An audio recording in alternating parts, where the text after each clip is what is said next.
everyone. It's Wanda Baader here from Strategize Your Success. And I'm so excited today to have Jean Briese on with me to talk about our superpowers. Right, Jean? That's it. So thank you for joining us. And this is Wanda Baader from Strategize Your Success. We're a full service online marketing agency, and we're here to help you get found online. And today I'm going to go ahead and have Jean do her own introduction because she has this wonderful story that she's going to tell us that relates to this topic. Thanks for joining us today, Jean.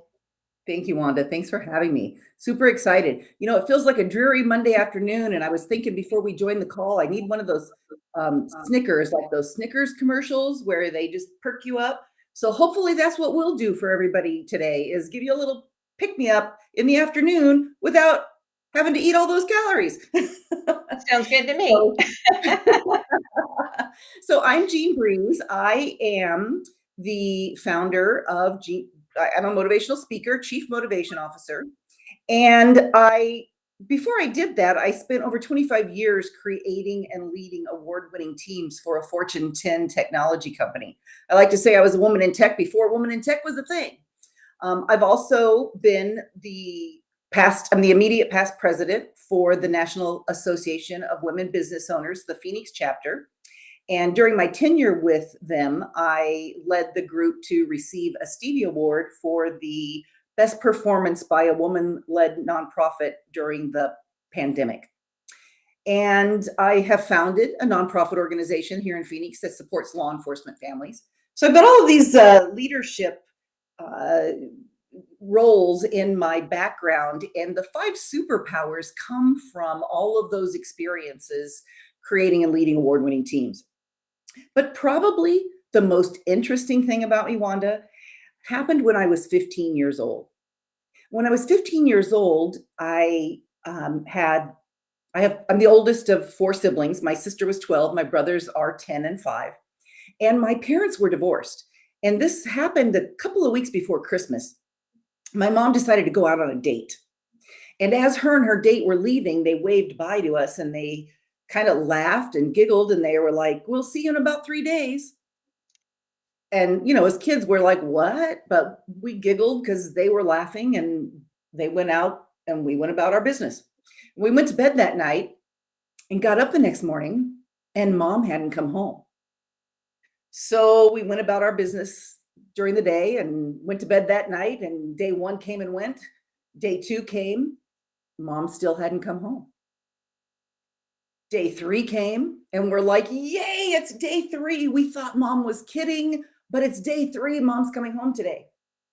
Day 3 came and went and mom didn't come home. And day 4 came and day 5 came. And at this point, it's about a week before Christmas and we're starting to run out of food. Oh, wow. I know. And so, you're probably familiar with Mr. Rogers. I'm sure our listeners are familiar with Mr. Rogers.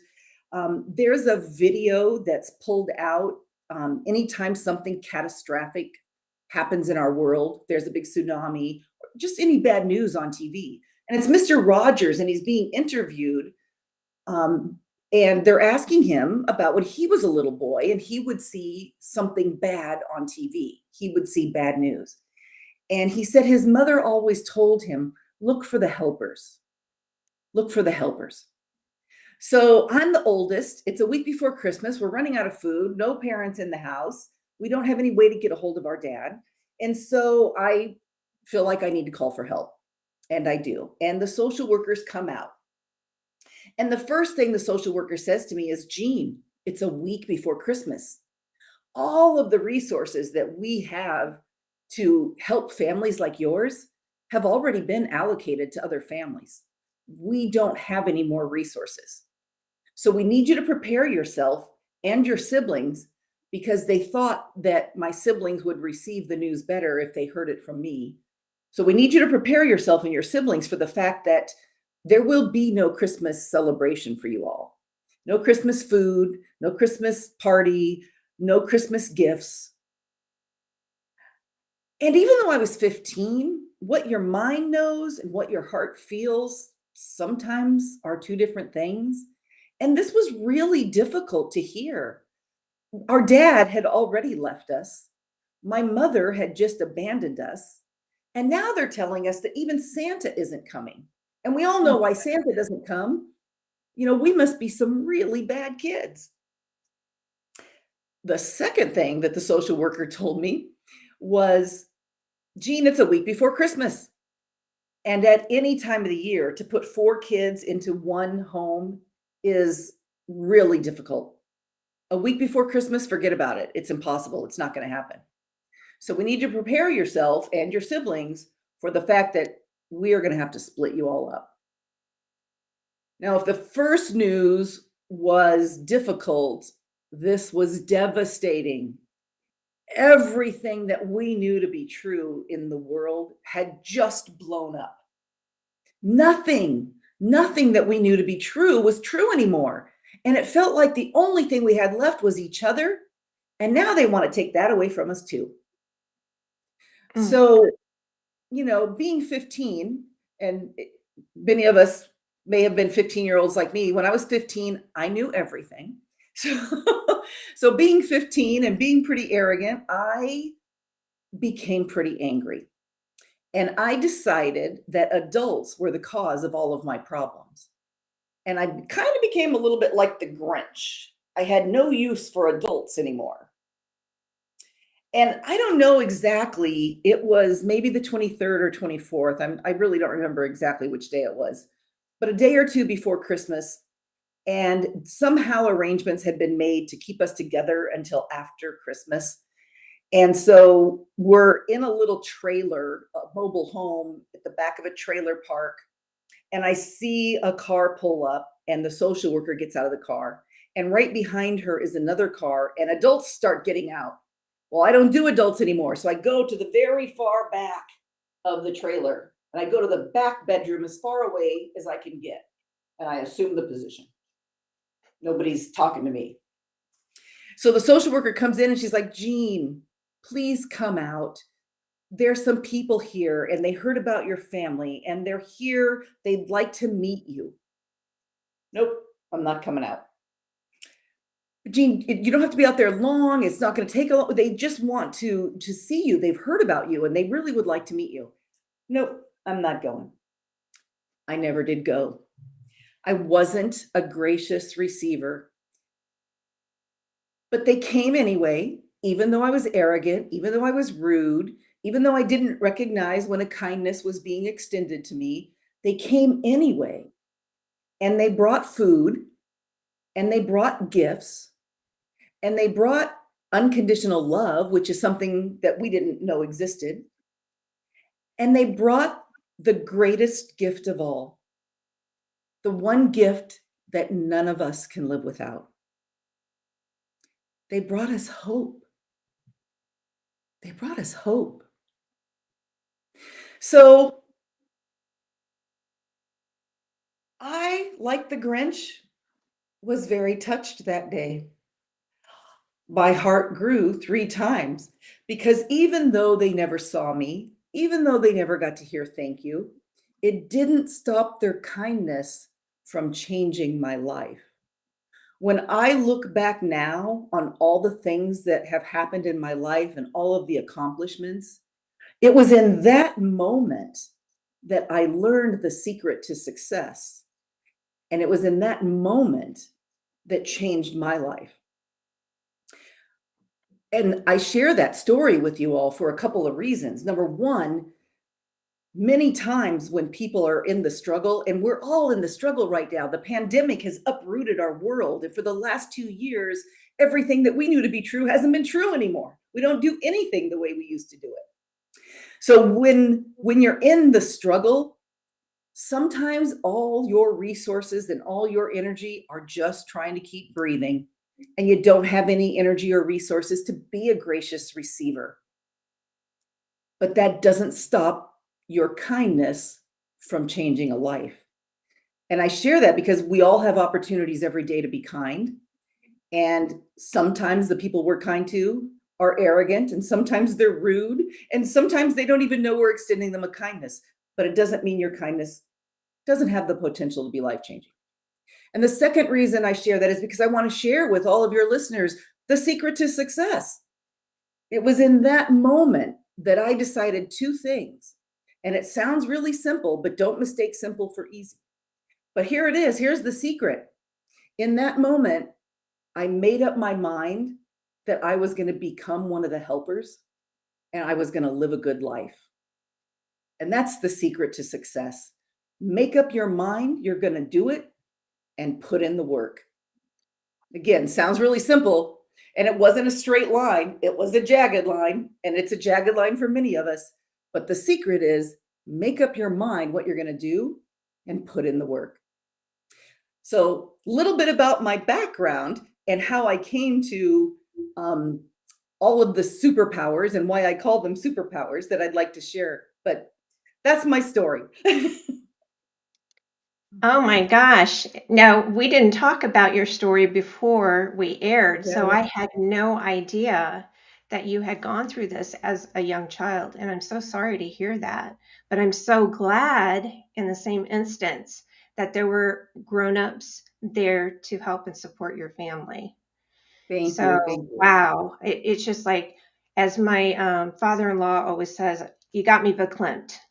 So it's just like, but you're such an amazing person. Obviously, all of this background that you had experienced and all the ups and downs and all made you the amazing human that you are today. And Oh, it's like, and for what you do and what you offer out in the world. And I know today we're talking about the superpowers, and you have five of those to share for us to be extraordinary humans back into the world as well. So I can't wait to hear more about that. But if you could, for our audience, please explain to them what you mean by superpowers. I know we always think of, like the superheroes, da da da da, the superwoman pose here. But what does it mean in a business sense, and how can we utilize that? yeah, thank you. Well, Wanda, I call them superpowers because any one of them by themselves have the ability to be life changing in your own life if you engage them. And again, I've learned these things. They're proven, they're tested. I've used them with teams and creating award winning teams over the years. And so I've just found them to be life changing. And so to me, anything that has the power to be life changing has to be a superpower. So that's why I call them superpowers. So, what's the first superpower that we can embrace? Yeah. So the first superpower that I want to share with you is the power of habits. I really love to study people who do the extraordinary. And when you study people who do the extraordinary, you quickly see that they all have a couple of things in common. And one of the things they have in common is their habits. Not specifically the habits themselves, but they all credit their success to their habits. And the reason for that is because there's so many good reasons for that, but the main reason for that is we all have them. They're rhythms, they're routines. We do them without thinking, and they have enormous power in our life for that reason. If I have a goal to be physically fit and my habit is to roll out of bed and go running every morning, I don't have to think about fitness because it's just part of my habit and it's just part of what I do. And habits have enormous power in our life. They have more power than circumstances. That's one of the other reasons I shared my story in the beginning, because a lot of times if I share the superpowers and people don't know the backstory, they think, well, that's easy for you, Jean. And they assume there was some kind of privilege that was attached to me being able to do all those things. But the reality is that's not the case.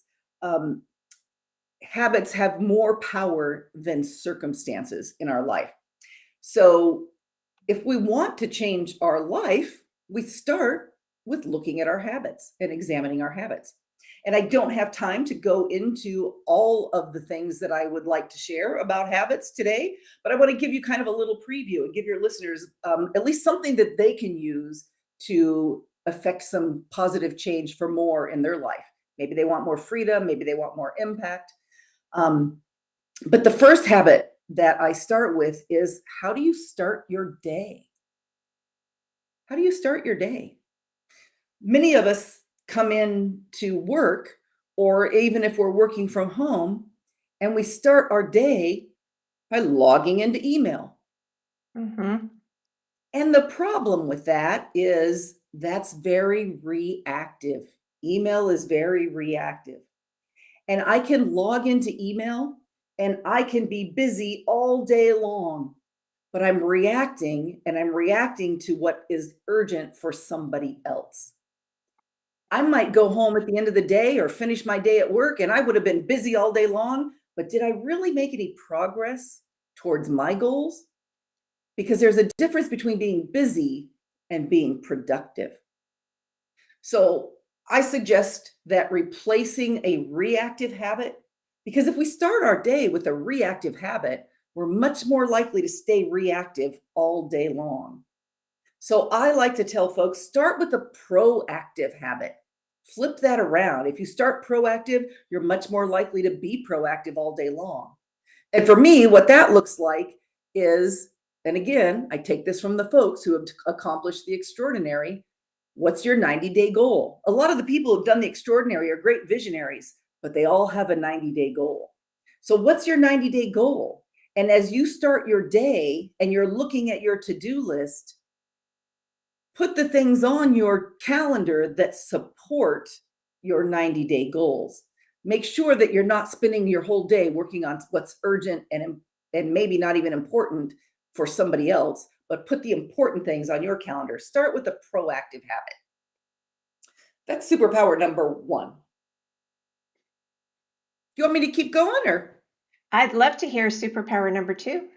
Superpower number 2 is the power of purpose. The thing about purpose is a couple of things I want to share. There was an article in Forbes about the number 1 trait that recruiters look for when they want to hire a new CEO. And the number 1 trait that recruiters look for when they want to hire a new CEO is purpose. Why? Because when you know and are clear in your purpose, others will follow you. When you know and are clear in your purpose, you can influence others to action. So purpose is an important trait for a leader. And let's be honest, we're all leaders, right? Maybe we're leading our family. Maybe we're leaders in a volunteer. Maybe we're leaders in our community. Maybe we're not the leader at work, but we're all leading somebody, because at the end of the day, we're all the CEO of our own lives. If we don't like our lives, we're the only ones that have the power to change it. So the number 1 trait for leaders is purpose. The problem is, our American culture, we're a bunch of doers. We do. Guilty. We rarely stop and take time to figure out who we are. You know, we go to school and we get out of school and we get stuff. And then as soon as we get a job, and then we get stuff, and we get stuff for our stuff, and we don't stop and figure out who we are. So I really encourage you to engage the superpower of purpose. And one of the ways you can do that is, here's the truth. There's over 7 billion people in the world. There's no one that has the same gifts that you do, that your listeners do. The same gifts with the same skills, the same experience, the same knowledge. And when you use your skills with your gifts and your experience and your talent, that's when the magic happens. It's like a snowball, and it just keeps rolling. You become unstoppable.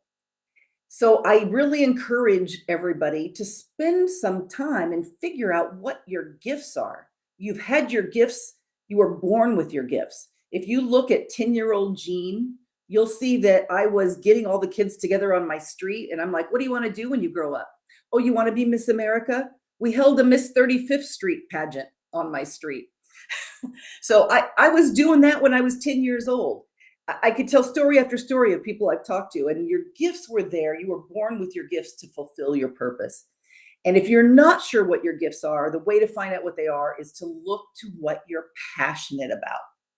Because the things that you're passionate about, I'm not talking about the things you're good at. You might be good at a whole lot of things, but the things that you're really passionate about, the things that you're passionate about are things that will excite you and energize you. And you could do those all day long and never get tired of them. Those are your gifts. And I encourage you, no matter what that gift is, don't discredit it just because our culture does. And the example I want to share with you there is years ago, I was doing some discerning of my own gifts and my own strengths.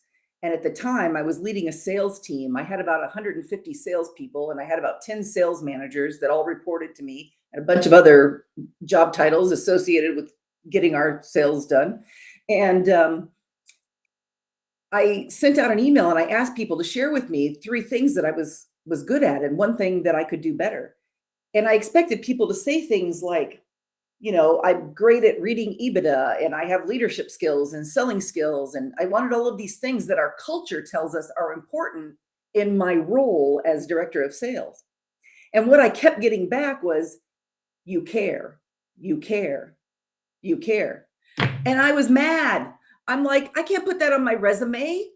Hire me as director of sales because I care. I discounted that, which is my strength and my passion, because our culture was sending me a message that I needed to be something else. But the truth is, that's why my teams have all been high performing teams. That's why they're all award winning teams, because when you care about everybody on your team being their best, when you care about your clients and helping them meet their objectives, people can do the impossible. So whatever comes back for you as your gift, don't do like I did and devalue it or discredit it because our culture is sending you a different message. Embrace it. Find a way to become amazing at it. That's superpower number 2. Well, I'm definitely want to hear the other 3 that we have left, and I know that we don't have as much time, but you think you can cover those 3 for us before we end the show? Yeah, absolutely, Wanda. So superpower number 3 is the power of our beliefs. And what I want to tell you about our beliefs is that a belief is a conclusion that we've come to. And sometimes it's a conclusion we've come to because other people have told us that, usually people that we love and that love us. Sometimes it's a conclusion we've come to based off experience. Sometimes it's actually true. But I like to say there's 2 kinds of truth. There's truth with a lowercase t and truth with a capital T. And the lowercase t truth is something we believe, and it might even be true. It might be true for a season, or maybe it's been true in our past experience. If I'm a college student and I'm struggling to paycheck, that's true, but it's not the ultimate truth about me because I'm doing something actively to change my circumstances. Many times we get stuck in lowercase t truths. So I want to encourage everyone to examine your beliefs. And is it a lowercase true? Was it true in the past? Was it true in a season? You can change. We go through many seasons in our life, and what was true in one season may not be true. Especially now as we're coming out of the pandemic, it's a new season. Our world is in a new season. Our lives are in a new season.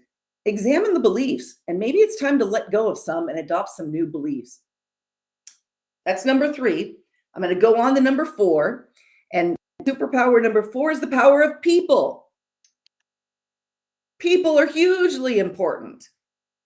There's a quote out there, and I don't even remember who said it, but it goes like this. If you hang out with chickens, you're going to cluck. If you hang out with eagles, you're going to soar. And I love that quote, but for me, it doesn't mean chickens are bad and eagles are better or vice versa. It just means that if you want to do something extraordinary, if you want to do something you've never done before, it's time to examine your circle. You might need to add some folks to that circle. If I want to be an author, do I have somebody in my circle that's an author who's already done it? If I want to start a nonprofit, do I know somebody? Do I have somebody in my circle that's already done that? It's so easy in today's world, if I'm not connected to an author, if I'm not connected to somebody who's founded a nonprofit, to go on LinkedIn and find people in our community and send them a message and say, hey, I'd like to pick your brain. Would you mind if we have a quick chat? And connect and start to build relationships with people who've done what you want to do. Anytime you're going to do something extraordinary, anytime you're going to do something you've never done before, there's going to be naysayers. And it doesn't mean we kick the naysayers out of our life, because usually the naysayers are the people closest to us. It just means maybe we need a little distance, and maybe we need to expand our circle of people. So one more interesting point, and I'm going to move to the last one, but one more interesting point on that is there was a study by the National Bureau of Economic Research, and they found that just increasing the number of friends in your life has the same effect on your well-being as a 50% increase in your salary. So just Wow. increasing your friends makes us better. So, okay. That's a very awesome thing, and very much so, because networking is extremely important in business, and there's one good example of why. Absolutely. Absolutely. I wish we had time. I have a lot of tips for networking because, again, I come from a sales background, and I think everybody talks about networking, and I see it underutilized all the time. We'll definitely So have to have another conversation then on another day just for that one. next time, because I have some great tips for introverts as well. So, but let's move on to the last superpower. The last superpower, none of the rest of the superpowers matter if you can't do this one. The last superpower is the power of action. Action takers. All right. Action. And studies tell us that people will come to a great podcast like yours, and they'll listen to what's going on, and they'll be motivated, and they'll be fired up, and then they'll get off the call and they'll go log back into email and get sucked right back in, and nothing ever changes. We've got to move into action. And the reason we don't move into action is because we fear. And what do we fear? We fear failure. But the truth is, that's the secret to success. Right out of Rich Dad, Poor Dad. Take action, fail, learn, adjust, and just keep repeating. We've got to give ourselves permission to fail so that we can move into action. The remedy for fear is action. So taking action, and I encourage everybody, if you've heard anything today that resonated with you, pick one thing and put it on your calendar and take action in the next 24 hours. Because if you do it in the next 24 hours, you're much more likely to keep it up, and it's much more likely to have a snowball effect and hopefully help you get more. Great information, Jean. Definitely. Last week we actually had a friend of mine named Kelly Teeney who was on here, and she talks about micro learning. And one of the problems with some of our traditional learning paths for business people is that we pack too much information in, and then people don't take action because they're overwhelmed by all the information. And micro learning helps people to learn in small snippets and take action in between. So they're still doing what they need to do, but they're able to actually act on what they're learning versus, not, because they're overwhelmed because they have too much information. And so it's funny that you brought that up today, because it's another example is that you need to take the action in order to get the end result that you want. And sometimes it is a little bit of a roller coaster ride in order to get where we want to go. And but if we don't take the action behind it and tweak our results, because they're never always going to be where we want them 100% of the time when we first start out doing something, but over time we get better at it, right? Yeah. And then we can definitely see the result, which makes us want to keep taking more actions in order to make things happen down the road. So, thank you so much for being on the show today. I really appreciate it. And for those of you who are catching us on the replay, if you have any questions of Jean, please let us know on whatever platform that we're live streaming and you catch us on.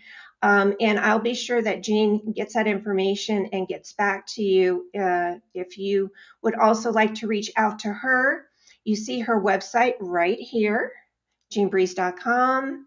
And you can reach her through her contact form. She's also, what platforms are you on, Jean? You're on LinkedIn and I'm on LinkedIn. I'm also on Facebook and Twitter and awesome. Insta. We're on all the main ones. And we have a weekly show. So we have wonderful experts like Jean on every week, Mondays at 2 p.m. Arizona time, which is now Pacific Standard Time as well, which is always easier this time of year for us, for our friends on the West Coast. But if you are interested in getting information and staying up to date with who's coming on next, you can just text market coach to 22828. And that will get you on our list where we can send you information about the next upcoming shows and also about marketing. So thank you again, Jean. I'm going to put your website up here again. Jean, the dancing machine, as we were talking the other day. She's, Thank she's a woman you. of action. Thank you so much, and Wanda, for having me. And it was, again, wonderful having you here. And thank you for all this great information. And thank you for sharing your story and being so vulnerable to our audience and letting them know, this is where I was and this is where I am now. And because I did these things, I was able to make a difference in my own life. And we do have to be our own best cheerleaders sometimes, right? Absolutely. Yeah. All And right. I just want everybody to know, doesn't matter where you're at, you can do it. You can. Well, thank you again. And thank you to everybody who's joining us live and on the replay. And we look forward to seeing you on a future show. Thanks, everyone.